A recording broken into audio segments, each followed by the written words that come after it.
Determining the path of growth for a client. Within Esri's Business Analyst, the user has the ability to create maps in a number of different ways to help show what kind of growth is anticipated in an area. Within the Map section of Create Maps, a user can create a color-coded map and look at the annual population growth. Here, we're viewing the data by states, but if we wanted to, we could focus in on a specific area. For example, the area of interest of Utah,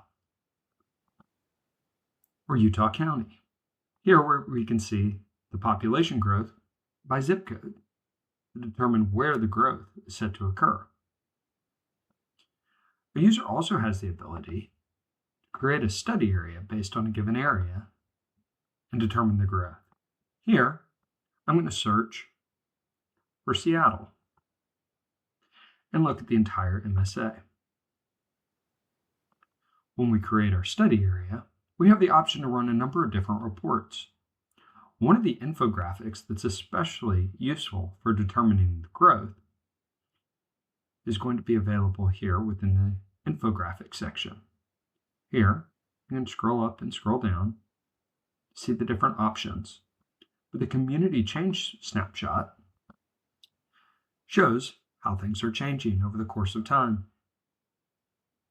what the anticipation change is for population. I also really like the population trends chart.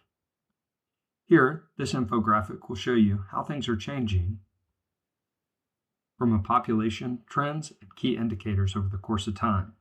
You also get information about the housing, home values, as well as the population by age and generational data.